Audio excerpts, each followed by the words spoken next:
নমস্কাৰ মই ভাস্কৰ সকলোৱে হয়তো গম পায় যে এখন অসমীয়া সিনেমা আহি আছে অসমৰ জনপ্ৰিয় অভিনেতা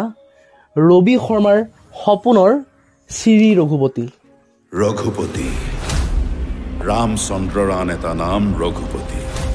ৰামচন্দ্ৰৰ জন্ম হৈছিল লংকাৰ ৰাৱণ বিনাশ কৰিবলৈ লংকাৰ ৰাৱণ বিনাশ হ'ল সঁচা কিন্তু তাৰ পিছত জন্ম হ'ল হেজাৰ হেজাৰ ৰাৱণ আজি এই শ্ৰী ৰঘুপতি সিনেমাখনৰ ট্ৰেইলাৰৰ মুক্তি দিয়া হ'ব গতিকে ৰবিদাই মোক মাতিছিলে এতিয়া আহি মই উপস্থিত হৈছোঁ গুৱাহাটীৰ কাহিলীপাৰাৰ জ্যোতি চিত্ৰবনত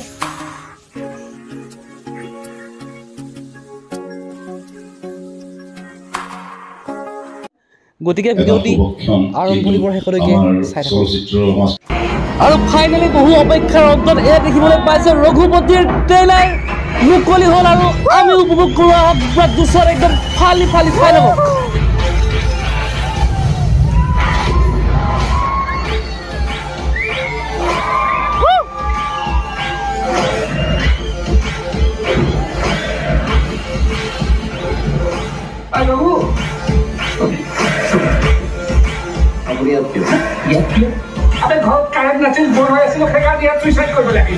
আপুনি আজি মোক মাতিলে ইনভাইট কৰিলে তাৰ বাবে আপোনাক প্ৰথমতে ধন্যবাদ জ্ঞাপন কৰিছোঁ মই ট্ৰেইলাৰটো চালোঁ বহুত ভাল লাগিছে মানে এটা হিউজ মানে একদম ধামাকা ট্ৰেইলাৰ মানে কি ক'ম আৰু ক'বলৈ ভাষা নাই মানে মোৰ চিঞৰি দিব মন কৰিছে ট্ৰেইলাৰটো চাই থেংক ইউ হয় নহয় ট্ৰেইলাৰটোৱে ছবিখনৰ কাহিনী কয় আৰু ইণ্টাৰেষ্টিংলি মই এটা কথা ক'ব বিচাৰিছোঁ যে জেনেৰেলি কি হয় চিনেমাবিলাকতকৈ গানবিলাক ভাল হয় হয় হয় আৰু ট্ৰেইলাৰবিলাক চিনেমাখনতকৈ বেছি ভাল হয় কিন্তু মই এতিয়াও ক'ব বিচাৰিছোঁ যে মোৰ গানতকৈ ট্ৰেইলাৰ ওপৰত আছে ট্ৰেইলাৰতকৈ মোৰ চিনেমা আৰু ওপৰত আছে গতিকে মানুহে হললৈ আহি হতাশ নহয় ভাল পাব ইট বি ফুল এণ্টাৰটেইনমেণ্ট তেওঁলোকৰ কাৰণে মানে আপোনাৰ সপোনৰ ছবি শ্ৰী ৰঘুপতি মোৰ বহুত বছৰৰ জেদ আছিলে এইটো এইখন চিনেমা মই কৰিম আৰু অসমৰ ৰাইজে মানে বহুত আগ্ৰহেৰে অপেক্ষা কৰিছিলে আৰু বহুত আগ্ৰহেৰে অপেক্ষা কৰিছিলে অসমৰ ৰাইজৰ এই আগ্ৰহটোৱে মোৰ শক্তি তেওঁলোকে আজি মোক এখন পোষ্টাৰ ৰিলিজ কৰাৰ লগে লগে চিনেমাখনৰ যিটো মোক তেওঁলোকে আজি তেওঁলোকে সহায় দিছে সেইটো কাৰণে মই আজীৱন তেওঁলোকৰ ওচৰত কৃতজ্ঞ হৈ থাকিম আৰু এই অসমীয়া চিনেমা ইণ্ডাষ্ট্ৰীত প্ৰথম হৈছে য'ত ফেন্সে মোৰ চিনেমাখনৰ পোষ্টাৰ ট্ৰেইলাৰ্ছ উলিয়াই নিজে নিজে ৰিলিজ হয় ফেন মেড পোষ্টাৰ ট্ৰেইলাৰ অসমীয়া চিনেমাত আগতে ওলোৱা নাছিলে this is the first time এবাৰ হৈছে আই এম ৰিয়েলি প্ৰাউড যে অসমৰ ৰাইজে মানুহে যে মোক ইমান মৰম কৰিছে আৰু তেওঁলোকৰ মৰমৰ মই সঠিক মই হেৰি দিবলৈ তেওঁলোকক চেষ্টা কৰিম হললৈ আহক খালি ছবিখন চাওক মই তুমি আৰু মই কীৰ্তি মানে যেতিয়া অডিঅ'টো দিছিলে অডিঅ'টো বহুতখিনি ভিউজ হৈছে আৰু যেতিয়া আপুনি ভিডিঅ'টো দিছে ভিডিঅ'টো মানে তাতকৈ বেছি ভিউজ হৈছে আৰু ইমান ধুনীয়া ধুনীয়া কমেণ্ট দিছে আপোনাৰ কথা কৈছে যে বহুত দিনৰ পিছত অভিনয় দেখা পাইছোঁ এটা ধুনীয়া মানে লুকত দেখিছোঁ আৰু আপোনাক মানে আগতকৈ বহুত সৰু সৰু যেন লগা বুলি কৈছে আপোনাৰ বডিটোৰ কথা কৈছে মই বহুতে নাই 50 বছৰ পালোঁ নে নিজৰ ওপৰত কাম কৰিবলৈ কিন্তু 50 বছৰে হোৱা যেন নালাগে কিন্তু নিজৰ ওপৰত কাম কৰি কৰাৰ কাৰণে আৰু ভাল হৈছে ৰেগুলাৰ মই বিৰাট কৃতজ্ঞ মোৰ কামটো লৈ মই এটা ইমান ধুনীয়া কাম কৰি আছোঁ মোৰ বিৰাট ভাল লাগে সেই কথাটো গতিকে সেইকাৰণে মই নিজকে মেইনটেইন কৰি ৰাখোঁ নিজৰ কৃতজ্ঞতাটো বুজাবৰ কাৰণে কাৰণ মই ডেইলি পাৰ্টি কৰি ডেইলি যদি ফূৰ্তি কৰি এসোপা বস্তু খাওঁ শকত হৈ যাওঁ মোৰ ভাল নালাগিব এনেকুৱা লাগিব যে মই কৃতজ্ঞ নহয় মোৰ কামটো মই যিহেতু ঈশ্বৰৰ ওচৰত কৃতজ্ঞ মোৰ ৰাইজৰ ওচৰত কৃতজ্ঞ মোক মৰম দিয়াৰ কাৰণে গতিকে মই ভালকৈ থকাটো মোৰ অতি প্ৰয়োজনীয় কাম বুলি মই ভাবোঁ আৰু এখন অসমীয়া চিনেমা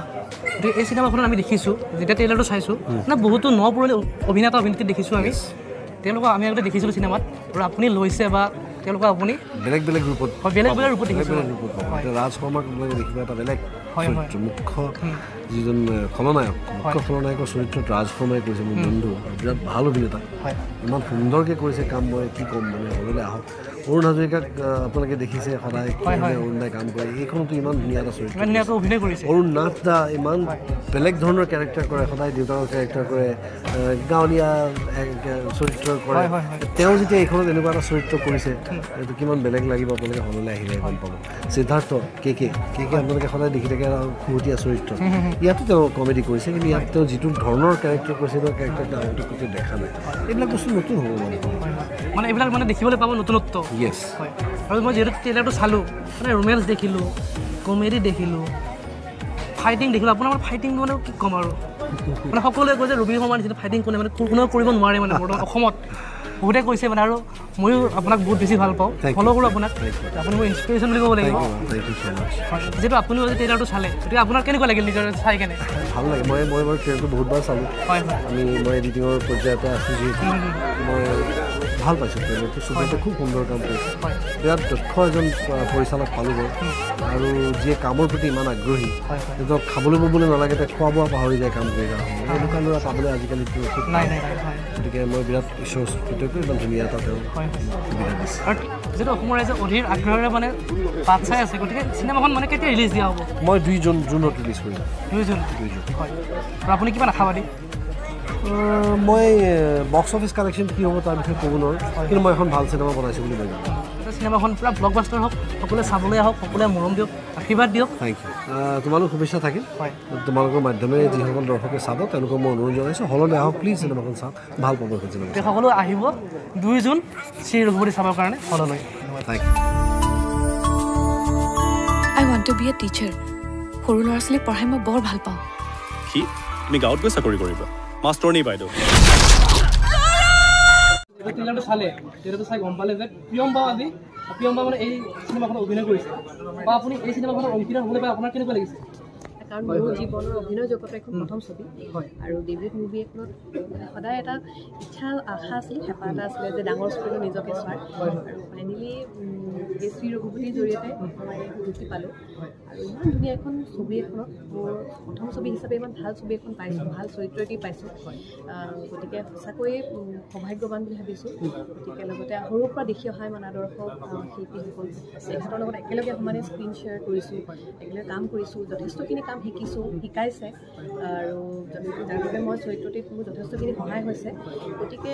সকলো ফালৰ পৰা এফৰ্টটো আছে আৰু বহুতখিনি কষ্ট কৰিছে 4 বছৰ এটা ধেমালি নহয় এখন ছবিত সাধাৰণতে এইবোৰ আমি শুনিবলৈ পাওঁ বলিউডৰ চিনেমা এখনত 2 বছৰ 3 বছৰ 4 বছৰ লাগে কেতিয়া হোৱা নাছিলে কিন্তু যিহেতু সময় লৈছে আৰু সেই সময় লোৱাৰ বাবেই এটা ভাল কোৱালিটি চিনেমা এখন বহু দিনৰ পিছত ৰাইজে পাব আৰু ডেফিনেটলি এখন চোৱাৰ পিছত মানুহৰ চিন্তাধাৰা অসমীয়া ছবিৰ প্ৰতি যথেষ্টখিনি বাঢ়িব আৰু সলনিও হ'ব আৰু ইয়াতে আছে ৰবি শৰ্মা ৰবিদাৰ লগত অভিনয় কৰাৰ অভিজ্ঞতা কেনেকুৱা তেখেতৰ লগতো মই গানত এবাৰ কৰিছোঁ কিন্তু গানত আৰু চিনেমাৰ কাম তেতিয়া বেলেগ আৰু গানত এদিনেই লগ পোৱা হৈছিলে চিনেমা যিহেতু আমি বহুদিন একেলগে থাকিলোঁ এটা চিডিউল আছিলে বহুত সৰু কথা শিকায় সঁচাকৈ তেখেতৰ আদৰ্শ বুলি ধৰিব পাৰি কাৰণ বহুত সৰু কথা শিকাইছে তেখেতে চিনেমাৰ কথা নজনা কথা আমি নৰ্মেলি গানৰ ফ্ৰেমিংবোৰ বেলেগ থাকে চিনেমাৰ ফ্ৰেমিং ডায়লগ ফ্ৰেমিংবোৰ বেলেগ গতিকে সৰু কথা যেনেকৈ দেউতাই এজনে ছোৱালীজনীক হাতত ধৰি শিকায় ঠিক তেনেদৰে মোকো তেনেকুৱা ধৰণে শিকোৱা বুলিয়ে ক'ম আৰু ৰবিদাই মোক যথেষ্টখিনি সহায় কৰিছে এই ক্ষেত্ৰত আৰু তেখেতক সৰুৰ পৰা দেখি আহিছোঁ আৰু আজি যেতিয়া তেখেতৰ লগত একেলগে আমি স্ক্ৰীণ শ্বেয়াৰ কৰিছোঁ সেইটো এটা বেলেগ ধৰণৰ অভিজ্ঞতা বেলেগ ধৰণৰ এটা মাদকতা ট্ৰেইলাৰটো দেখিছেই বহুত ভাল লাগিছে টিচাৰ এটা আই ৱান্ট টু বি টিচাৰ গতিকে তেখেত টিচাৰ এইখিনিয়ে বৰ্তমানলৈকে জানিবৰ কাৰণে চিনেমাখন চাব লাগিব অতি শীঘ্ৰে আহি আছে 2 জুনলৈ শ্ৰী ৰঘুপতি আৰু খুবেই এখন ব্যয়বহুল চিনেমা কষ্টৰ কথা আমি নকওঁ কষ্ট কৰিলে আপোনালোকক আৱেগিকভাৱে আমি কোৱা হ'ব অনুৰোধ কৰা হ'ব আমি গতিকে আপোনালোকে দেখিব ট্ৰেইলাৰটো দেখি আপোনালোকে নিজৰ মন্তব্য জনাব যদি এই ট্ৰেইলাৰটো চাই আপোনালোকে ভাবিছে যে এই চিনেমাখন ডেফিনেটলি আপোনালোকে বিচৰা ধৰি এটা নতুনত্ব পাব তেন্তে ডেফিনেটলি আহক শ্ৰী ৰঘুপতি চাবলৈ আৰু মোৰ লগত আছে ৰবিদাৰ পত্নী বৌ অৰ্থাৎ মৈত্ৰী বিৰখিনি বা বুলি কৈছোঁ বৌ বুলি কৈছোঁ যি কোৱা বাবি আমি শ্ৰী ৰঘুপতি ট্ৰেইলাৰটো চালোঁ খুব বেছি ধুনীয়া হৈছে গতিকে আপোনাৰ ব্যক্তিগতভাৱে কেনেকুৱা লাগিছে চাই কিনে মই বাৰু এডিটিং হৈ আছে যেতিয়া মই অলপকৈ চায়ে আছোঁ মই মানে এটাই কথা ক'ম গোটেই টিমটোৱে মানে খুব ডেডিকেশ্যনেৰে কাম কৰিছে মানে তেওঁলোকে অকল মানে এই ফিল্ডটোত কাম কৰিম বুলি ওলাই আহিছে গোটেই টিমটো আটাইখিনি মানে নতুন ল'ৰা তেওঁলোকে খুব মানে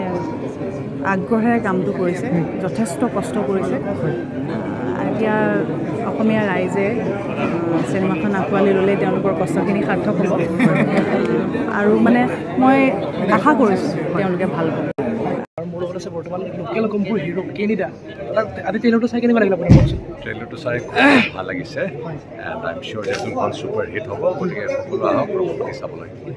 তোমাৰ কেনে লাগিছে মোৰ একদম বঢ়িয়া লাগিছে পুৰা একদম ফাটাফাটি দাম তুমি কেনেকৈ ভাবিলা যে মোৰ তোমাৰ যদি ফাটাফাটি লাগিব মোৰ কেনেকৈ হেমেকাম লাগিব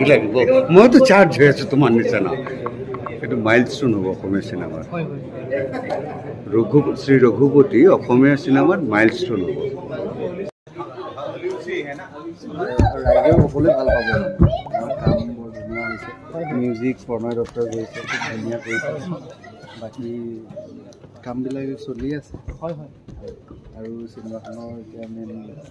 আমি আগ্ৰহে বাট চাই আছোঁ 2 জুন আৰু মই শুনিছোঁ যে আপুনিও অভিনয় কৰিছে অকণমান ভুমুকি এটা মাৰিছে বাকী কি হয় আৰু আপোনালোকে ক'ব আৰু বহুতখিনি কথা পাতিলোঁ ৰবিদাৰ লগত কথা পাতিলোঁ প্ৰিয়ম্বাৰ লগত কথা পাতিলোঁ আৰু বহুত অভিনেতাৰ লগত কথা পাতিলোঁ গতিকে দেখিলে আপোনালোকে ভিডিঅ'টো এইখিনি আছিল গতিকে এতিয়া চাহ খাইছোঁ দেৰি হৈ গ'ল বহুতখিনি কিন্তু চাহ খাব লাগিব চাহটো মেইন গতিকে চাহ খাই লওঁ আৰু ভিডিঅ'টো এইখিনি আছিলে যদি ভাল পায় তেন্তে এটা লাইক কৰিব কমেণ্ট কৰিব শ্বেয়াৰ কৰিব আৰু সকলো আহক ৰঘুপতি চাবৰ কাৰণে 2 জুন আপোনাৰ ওচৰৰ চিনেমা গৃহলৈ